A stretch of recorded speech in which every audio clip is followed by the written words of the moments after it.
Welcome to Surviving to Thriving, the podcast for women ready to reclaim their energy, clarity, and life. I'm Dr. Rachel Yeager, and I know what it's like to feel exhausted, overwhelmed, and stuck. Here, we go beyond quick fixes to explore the science and soul of healing, covering stress resilience, brain reset, hormone balance, nervous system support, and connecting with your intuition. If you're ready to stop surviving and start thriving, you're in the right place. Let's dive in. We're going to do a deep dive into intuition today because intuition is our superpower. I think everyone has intuition, and for women, intuition comes really easily for a lot of women.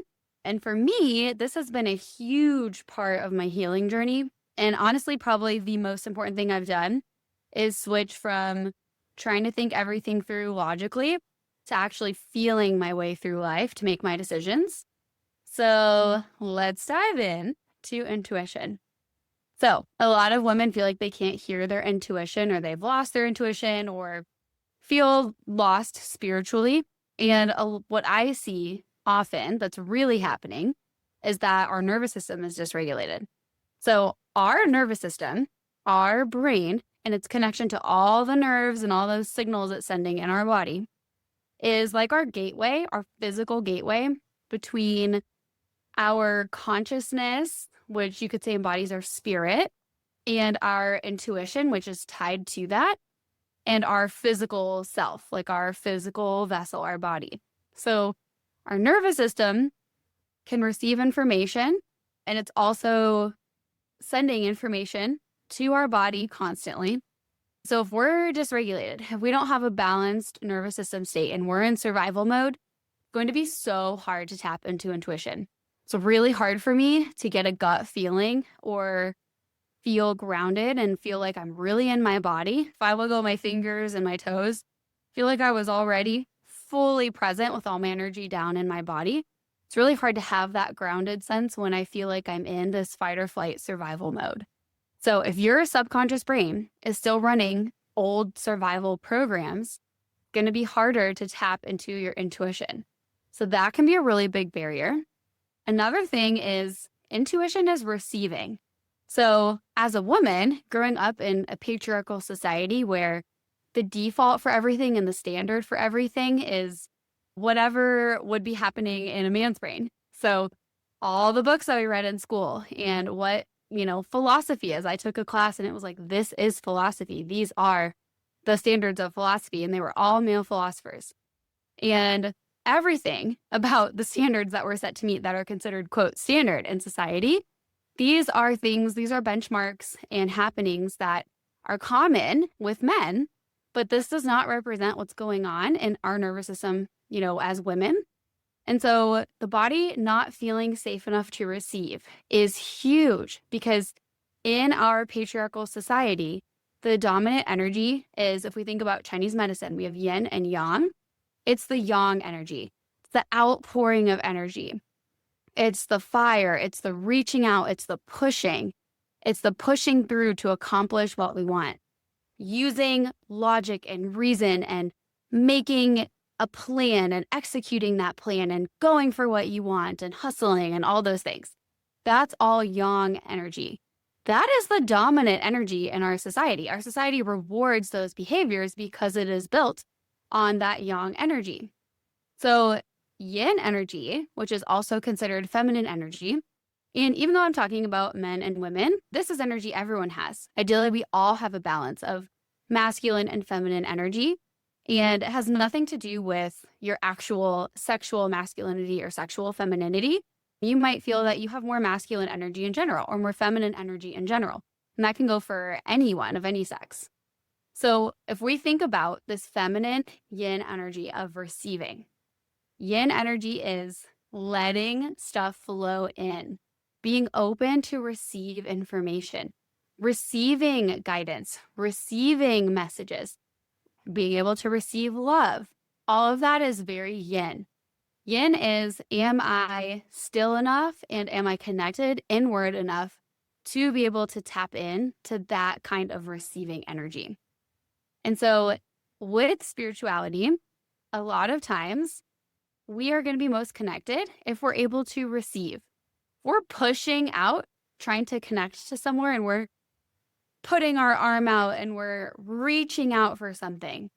If we have the energy of forcing to connect or forcing something to happen or expecting something very specific instead of being open-minded to what we receive, that's more of a yang approach. And I actually never felt super connected to the style of the rigid monk meditation when I went to a Buddhist center in Thailand. And whenever I've done more rigid, like Qigong practices or something, if it was very rigid, like you have to do this move 33 times and you have to hit something this hard, like it should be uncomfortable, and you have to do this and this.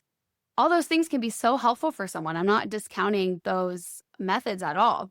But for me personally, I was looking for that intuition and gut and that feminine energy. And that comes more through practices like, if we were to compare something like yoga or something where we are inviting and working with our breath and we're staying open instead of having these rigid expectations and time schedules and numbers of things and exactly how much something needs to be registering or the intensity of something. So the feminine is a lot more moving and flowy, and the body needs to feel safe enough to be in that flowy state. When we're in survival mode, everything is rigid. Our brain is rigid. We are literally physically, our pupils dilate so that we can see right in front of us. We are physically narrow-minded, and we're going to be perspective-wise narrow-minded as well. It's hard to zoom out and have big perspective when we're in survival mode. True spirituality and the concepts of spirituality as they exist outside of rigid religious concepts, I really think that we have to be in this regulated, relaxed, flowy receiving state in order to be able to tap into those bigger perspectives. So you can't channel soul level guidance from a survival level body. You can. I don't think that most people can. I'm sure there's someone out there who can do it. From my personal experience and all the people I've worked with, it's pretty darn hard. If the soul level guidance is helping regulate your nervous system, then you're opening yourself for more. But if you're staying in survival mode, then that's pretty difficult to do. So I view the body as a vessel. This isn't like a creepy exorcism ghost style view of things. This is simply that our bodies are all little conduits. We're all little sparks, and we are all connected to a bigger consciousness. And so since we're all connected and we're all tapped in, and we are these sparks, we are these beautiful vessels. We have all of this humanness layered on top because we're having a human experience, but our bodies are vessels. And so we can be conduits or channels or open vessels to receive information. And I like to think of intuition not as a mystical or metaphysical talent, but it's a blend of our physiological state, so being connected to our humanness, because it's through our body that we're actually receiving this felt sense of intuition, even if it's coming from our spirit or from this greater knowing or greater collective. We're still having a human experience. It is still coming in through our vessel. And so it's like a combination of our physiological and our energetic state. So if our body can be safe and open and grounded, then we can hold higher information. When the body is dysregulated or our subconscious is full of a lot of I'm not safe or I'm not allowed or I'm not enough or I'll be judged messages, then that channel closes. And you might hear the term blocks in energy work. Usually that's coming from subconscious beliefs or emotions that are trapped in the body or trapped somewhere in the subconscious. And so because of that, they're creating blocks in us being able to receive fully into this vessel because we're storing those human level barriers in our system. So regulation plus subconscious clearing helps us be really embodied and fully be open, be an open vessel. So let's dive into nervous system regulation a little bit more. If we're in the fight or flight state, that creates urgency. There's a lot of fear. There's catastrophizing. And our intuition can get distorted because it's pretty hard to tell apart anxiety from intuition. When we're in a calm state, it's a lot easier to tell. But a lot of the times that we're reaching for our intuition is going to be a time where we feel pressure or worry, or we're having high anxiety. So there's a couple ways to tell apart anxiety from intuition. Anxiety is a lot of mental energy. We're thinking these thoughts. It's very much a mental thinking, what if kind of energy. If it's a what if energy, that's always anxiety. Intuition is going to show up as this is the fact. Like, this is it. This is how it is. You are experiencing this, or this is happening. It's more of a knowing. It's not a catastrophizing of what if. But it's a lot easier, I think, to practice connecting to your intuition when you're in a calm state so that you can then differentiate your anxiety from your intuition more easily when you are in a heightened state. When we're in a shutdown or a freeze, we get numbness. We get this dissociated feeling, and our intuition becomes muted. It's like someone is pressing the pause button or powering down our vessel. So we don't have that felt sense in our body because our body is shut off because we're ready to be the gazelle eaten by the lion. So our brain is numbing us because we were in fight or flight for so long, we must not have outrun the lion. So if we're in the fight or flight state, or we're in the shutdown state, and we're not in our safe, regulated rest, heal, and digest state, it's going to be a lot harder to access and have our body be this vessel that we can receive information through. Having a regulated system really creates clarity and allows us to be receptive. When we're regulated, we have better interoception. So this is our feeling of sensing and receiving information and the stimuli that we absorb from our surroundings and how it goes in and feeds into our brain and our visual building and perception and imagery of everything that's around us. If we think about our energetic field, and even if you don't believe in an energy field, just think about all of the trillions of cells in your body that are tiny batteries. That creates an electromagnetic field. That's science. That's physics. So think of that. You have this field that's around you all the time, and your body is used to operating in that certain electromagnetic field in the way that it's supposed to be. And so if we have disruptions in that, then it's going to be harder for our cells to operate and be their best. It's going to be harder for our brain cells to fire appropriately. So if our electromagnetic field is off or our energetic field is off because our nervous system is on high alert, so it's making all of our cells switch into survival mode, that alters that field. We're going to get a different sense. We're going to have a different field because we're in survival mode. If our factories are functioning at 100% versus 10%, that's a way different electrical output. Our fascia, or our extracellular matrix and all of the tissues that are connecting our body from head to toe, actually becomes resonant when we are in a regulated nervous system state. This sounds crazy, but Dr. Klinghardt has done a lot of research on this, Dr. Dietrich Klinghardt, and we have organized cell information and signals, and we have an organized fascia structure when our nervous system is regulated. When we're in fight or flight, our cells even send out dysregulated light. So our cells are always sending out light. Just because our human eyes can't detect and see and process that particular wavelength of light, we can measure the photons, the biophotons that our cells are emitting. And our cells emit disorganized light when we are in trouble or an organ is stressed or we are stressed as an organism. So if we are regulated, we have this harmonized, synchronized, very organized, uniform, intelligent light streaming out of our cells, and our fascia is emitting this light, and the communication system is fully online. We're like a computer system with a crystalline hard drive structure, which is a lattice grid structure.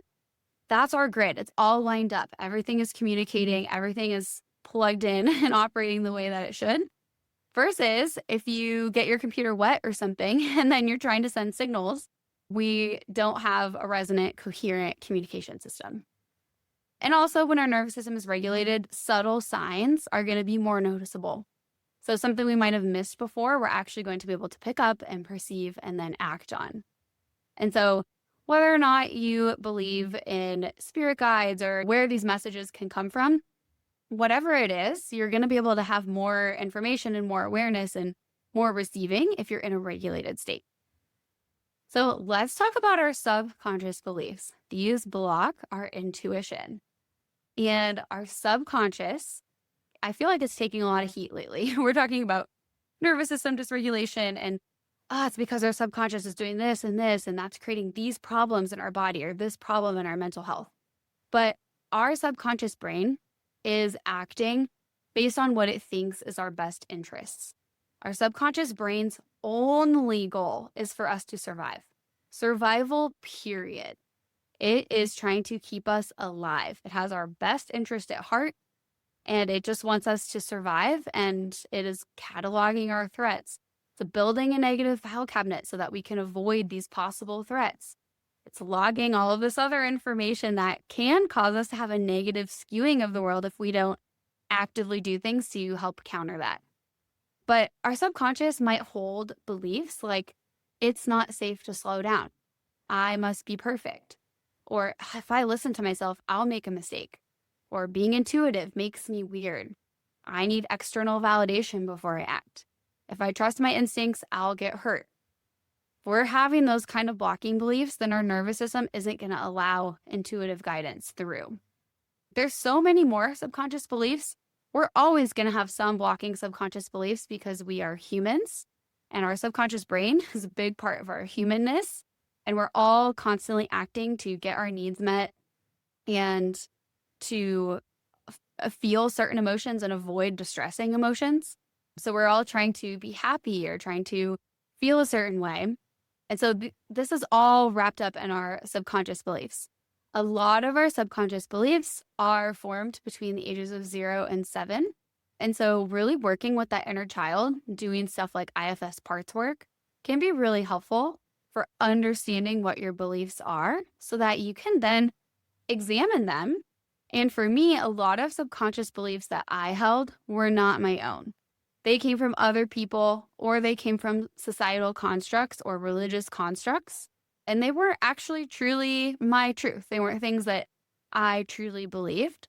Some of my subconscious beliefs did come from different childhood experiences that made my brain think certain things were safe or not a good idea, or made me think about myself a certain way or judge myself a certain way. And then other beliefs can come from just different things that you've picked up throughout life. And some of them seem really random. So figuring out what those are is huge. It takes years minimum to deconstruct a lot of these subconscious beliefs, but awareness is the first step.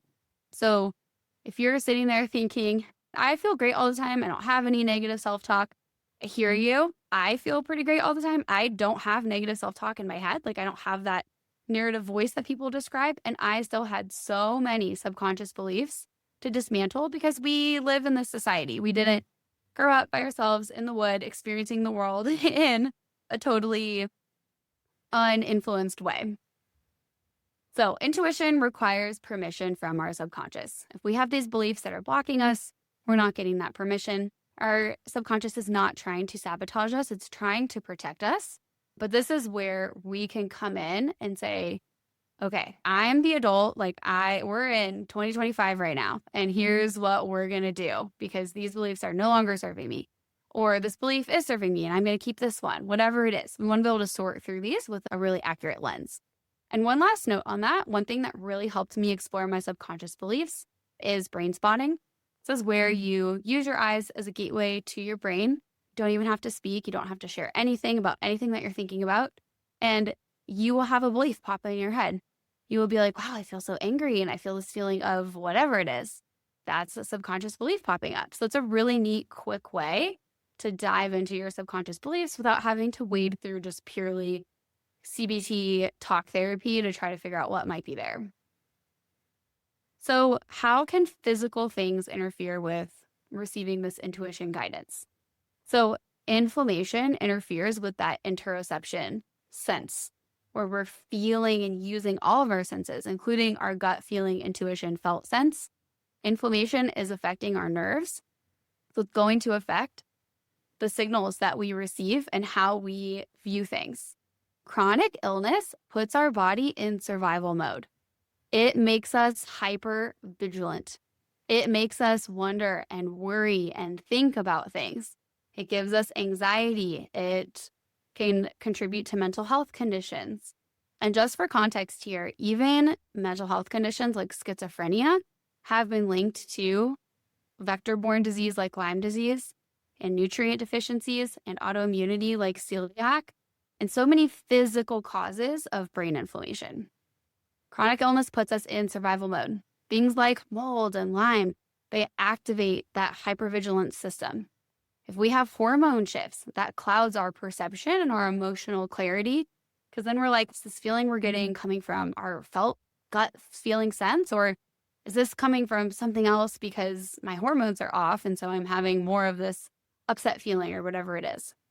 When our body is overwhelmed, all of our energy goes into staying alive, not into listening. So we might do a lot of yin activities like rest while we're sick or while we're having mental health struggles, but we're still in this fight or flight searching mode, which is a yang output activity. We're often not in this surrender of just receiving and listening when we're sick. So chances are, if you're listening to this, your intuition isn't broken. Our intuition can never be broken. Your body is probably just overloaded, and probably no one taught you how to tap into this because this is not part of our societal structure, even though I think our society would be pretty awesome if this were a standard thing instead of being considered the woo-woo alternative way of viewing the world. At what point did we prioritize logic and reason and only the things that have already been researched? So someone decided that there's a certain criteria that must be met for something to be published. And then from there, if it's not researched and it doesn't exist in research yet, then it doesn't exist.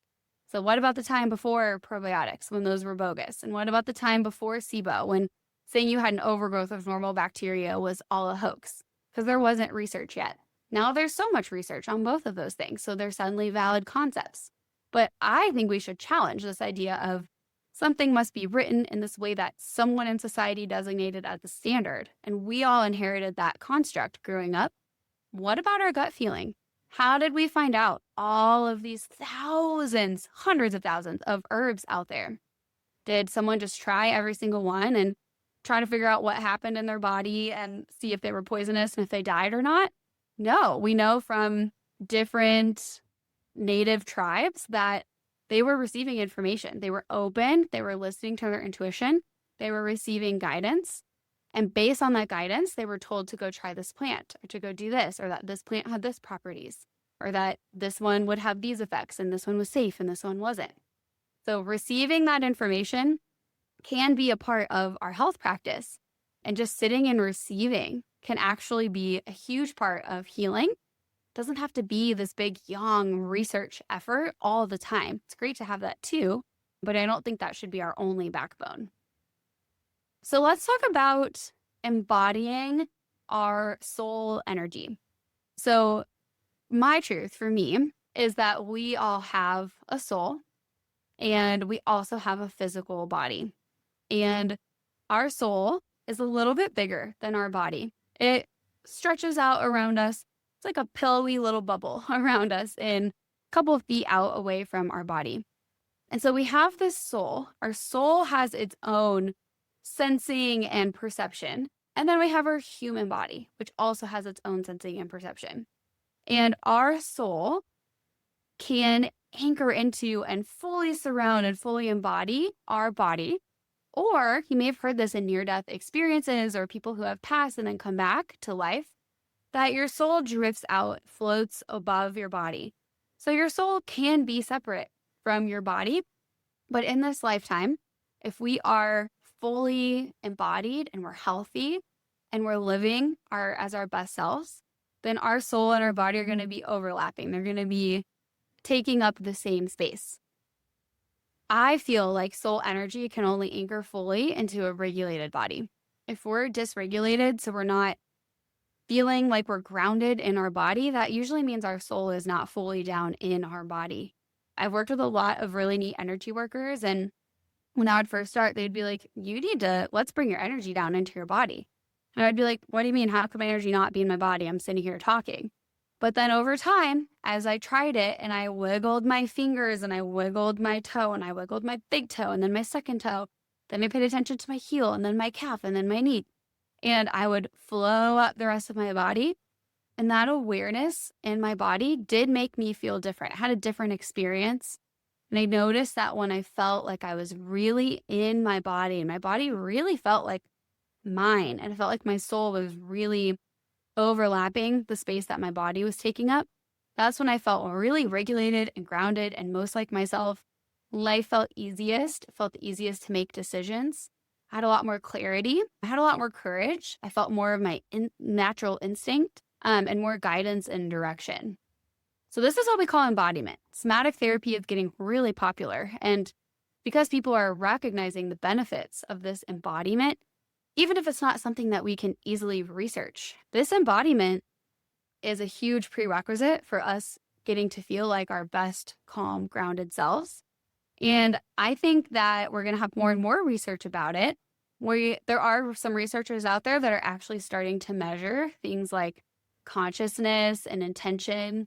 But all of that, even if we try to put a science lens, that's quantum physics. That's the crazy fact that our sheer intention and consciousness and awareness actually changes the outcome and can influence particles' behavior in matter, in this earth space. Everything ties together and it still is fully blended with science. But this embodiment, this is really huge. I think that a lot of this is coming from our fascia, which is that tissue in the body that can carry these signals and feel really alive and can carry intelligent information and make all of the signals and information in our body feel really organized. I think when we're really embodied, I think our fascia is communicating at its most intelligent level. So some people believe in spirit guides. I personally believe in spirit guides because I've been able to communicate with mine very frequently and have had conversations and messages and experiences that wouldn't make sense in the lens of a totally conventional, traditional human experience. So guides are not like, well, sometimes they're yelling at you, but they're not yelling at you in a way where you don't have to do anything and you're going to hear them. It's usually the act of receiving. It's being in the quiet, being in the still, having this quiet knowing. And then, synchronicities in your life might start to show up, or you start really noticing something or focusing on something where you might hear that really clear message. And a lot of people, guides is the same as guardian angels. So whether you think of your guardian angel or your guide or whatever you want to call it, or a past loved one who's looking over you, these are all just what we call guides because it means that they're not like a physical person in the flesh in this lifetime right now. So these guides, they make you feel accompanied instead of alone. Feeling that presence of something greater and feeling accompanied is a huge part of regulating your nervous system. If we think we're just all alone drowning, we're going to stay in survival mode, and it's way harder to have a regulated nervous system. So this one kind of feeds in both directions. If we can start trying to communicate with our guides, it can help regulate our nervous system. And also, a regulated nervous system is going to receive messages and feel more connected to guides than otherwise. So when our subconscious feels nice and calm and regulated, it's going to be a lot easier. It feels safe to receive guidance. So what can we do about these subconscious beliefs, and what can we do about a dysregulated nervous system so that we can act on our instinct? So we can notice what beliefs activate in the body. A lot of us aren't aware of our beliefs. If you've ever been, for example, if you're on social media and someone is commenting something and it's really obvious that they're projecting something personal on someone else, I'm sure we've all seen that. That's a belief that got activated in their body, and they're acting on that belief. And there's no awareness of that belief that's driving their behavior. If you ask them why they did that, they would just say the other person was wrong. Having that patience with yourself, willingness to be wrong, willingness to go inwards, and enough self-love for yourself that you're okay exploring your flaws and all of that, what people call shadow work of working through all of these tricky things, like tricky experiences you might have been through in the past, and really helping become your most authentic self without all of this extra webbing on top of you. It's not always a pleasant experience. For a lot of people, it's beautiful, the growth, and we're very driven to do it. And also, it feels very heavy and it feels difficult. And there's a lot of distressing emotions that can come with that. So noticing what beliefs we have in our body is like step number one. And working with a therapist to do that can be super helpful. And then looking for inherited patterns. Is there something in your family culture, some big trauma that is shared, whatever it is, like what is a pattern that you might be manifesting that's a little bit bigger than yourself?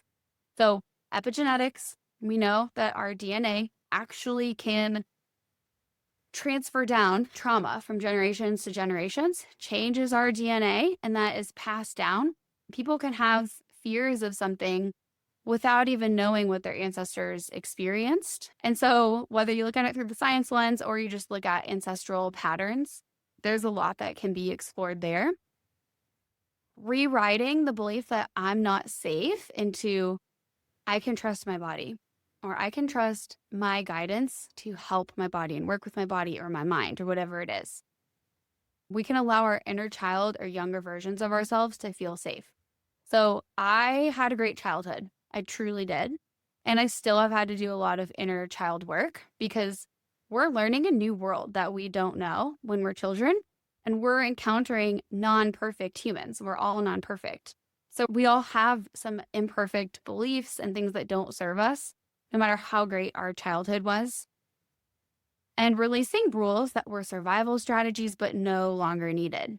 So maybe you felt like you had to perform in order to be loved, or you felt like you had to do this path and get to this career, and then everything would click into place. And that was a rule or a survival strategy for you. And maybe at this point in your life, you're realizing that you don't want your life built on those foundations. Those aren't actually your foundations. You don't actually believe in those. You're realizing that it's not about what you do. It's about you being. And so you might need to release some of those rules or survival strategies that served you in the past, but they're no longer needed. They don't serve you anymore. Using breath work, using muscle testing, using somatic work, there's so much help out there to identify blocks. There's the brain spotting, and then there's IFS, and there's all these different modes of therapy too that can be a lot more helpful than traditional cognitive behavioral therapy. Once our subconscious fear relaxes, our instinct becomes a lot more obvious. And this guided felt sense and this inner knowing that we know from our guides, from our deep knowing as a soul. And remember, our body is like this conduit for our soul to really express itself and come through. If we have that open space and no barriers, and we've cleared out all that junk and beliefs that aren't ours, so we can be a vessel to really allow that stuff to enter, and then we can process it, and then we can act on it. So in this space of intuition, we wouldn't have overthinking, we wouldn't have second guessing.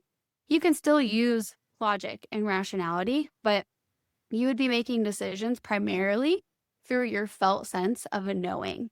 There may have been a situation where logically someone was like great on paper, and then when you're with them, you just got a bad feeling. And I've seen a lot of stories of that, and then turns out later that person was not a good person. So that gut feeling that you get goes deeper than just logic and reason. And listening to that can be really powerful. But that instinct activates when our subconscious stops arguing. We don't have all that clash, mishmash.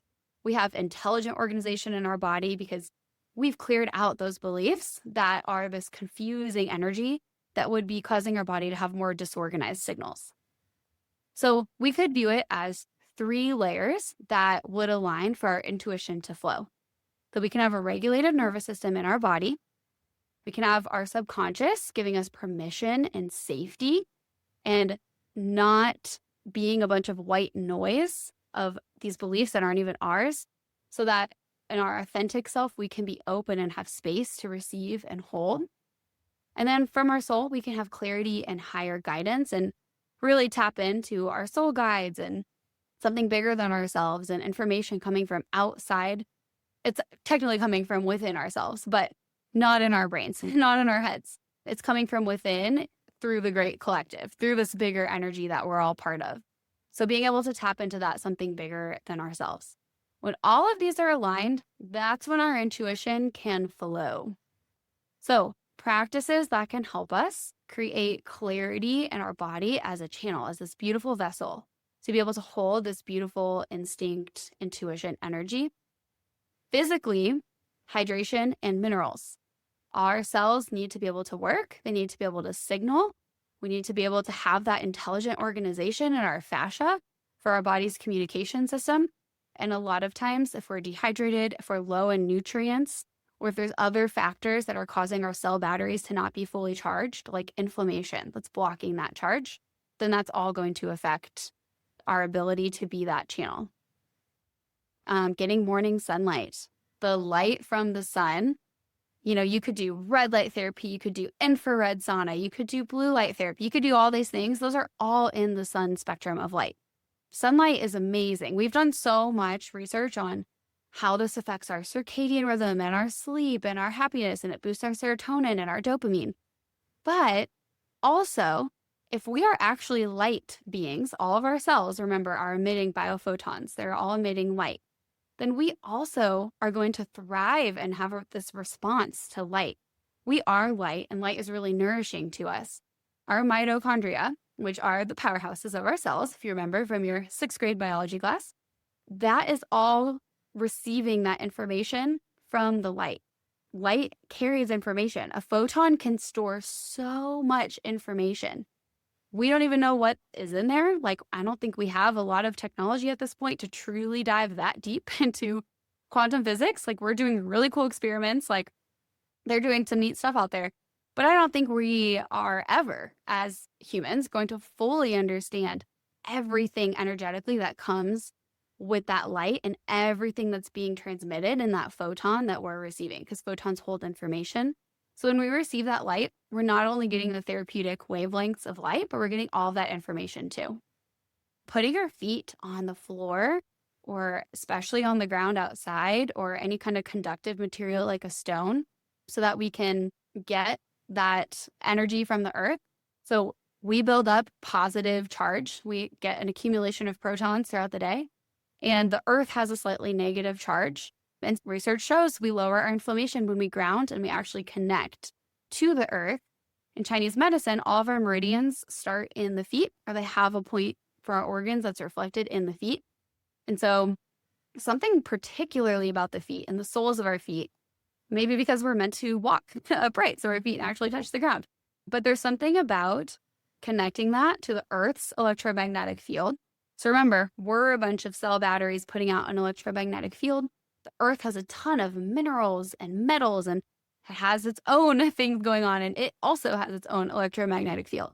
So when we're directly connecting to the earth, that is really healing and regulating for our nervous systems, and does more than research will probably ever be able to actually capture and quantify. Helping relax our face and unclench our jaw and not tense up our muscles. That inhibits our fascia. It inhibits that intelligent network that's carrying this light and carrying this information throughout our body. If we do really purposeful, intentional breathing is tricky because breathing exercises can feel very much like they're putting us in fight or flight mode when we are in fight or flight mode, because tuning into that part of our body that is so responsive to our sympathetic fight or flight nervous system can really amplify our awareness of our fight or flight state. So breathing is not for everyone at every stage. I used to get a ton of anxiety from focusing on breathing when I lived in mold and I didn't know that I was living in mold. So there's a lot of times when this isn't helpful, but if you are in a place to focus on heart-centered breathing or intentional breathing or slow conscious breathing, deep breathing, letting your body expand those muscles and then relax those muscles so that you actually get blood flow throughout your body instead of clenching by your diaphragm under your ribs all day. That can be really helpful.